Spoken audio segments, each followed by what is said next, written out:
Hi people, breaking news flash, just a recap of what went on today at the Wright versus McCormack case. I did manage to get in on the live stream as to what was going on. Just usual lawyering stuff. I did find some of it quite amusing. But this is an article here on from CoinGeek by Jordan Atkins, just posted 3 hours ago. Quite a good recap this one, so I thought I'd go over it. Peter McCormack legal team reappears in pre-trial hearing. The latest hearing of the Wright versus McCormack case took place this week, with the surprise return of Peter McCormack's legal team for the pre-trial hearing. The hearing concerned in part the unresolved motions from a hearing last November. Lawyers from Dr. Wright were hoping to resolve the case at that hearing following the news that Peter McCormack would no longer be defending his lawsuit. But a discrepancy between the initial claim form and the subsequent filings meant that the request had to be delayed until this week. However, in the meantime, McCormack has decided to resume part of his defense, filing thousands of pages of evidence from third-party sources which echo the sentiments contained in the publications McCormack is currently being sued for. Lawyers for McCormack also sought the High Court's permission to re-amend his defense to the lawsuit.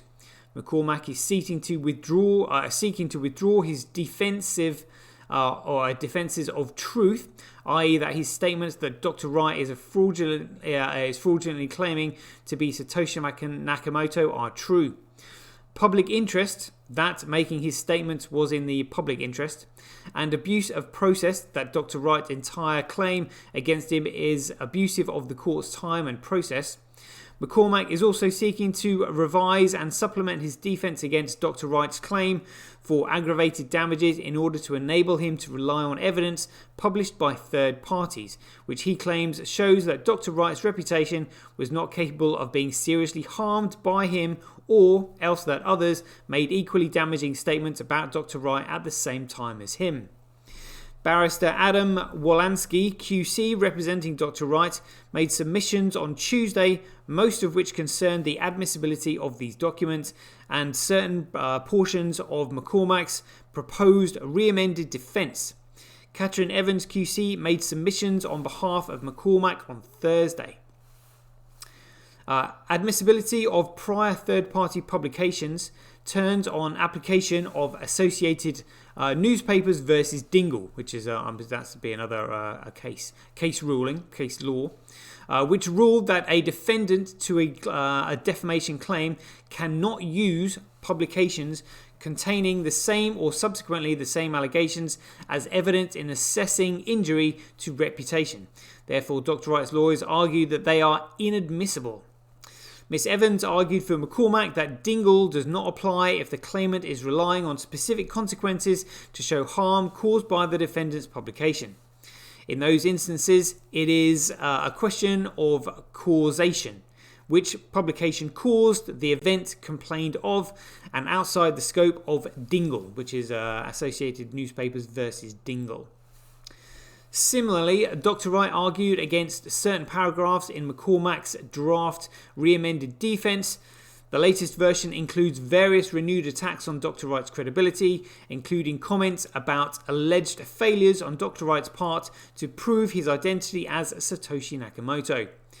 Given that McCormack has already abandoned his truth defense, these kinds of submissions are irrelevant to the trial as it currently stands.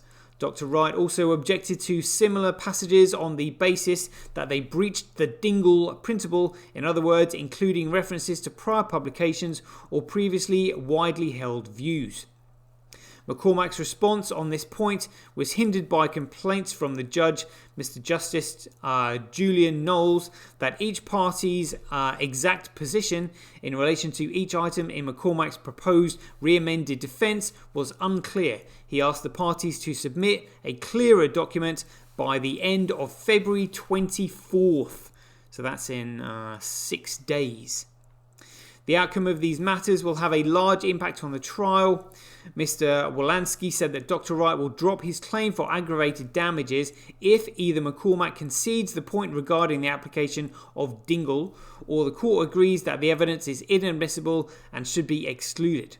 Should that happen, the trial would be significantly simplified and shortened, including possibly avoiding what would now be extensive cross-examination of McCormack in relation to the new material. The court reserves judgment until a later date, following which the length of the trial will be determined and a trial date subsequently set. Exciting times, people. Watch this space. Get your tweet etched on Twitch, forever on the Bitcoin blockchain. Do it today at www.jointwitch.com. Buybsv.live, the best place to buy Bitcoin SV online.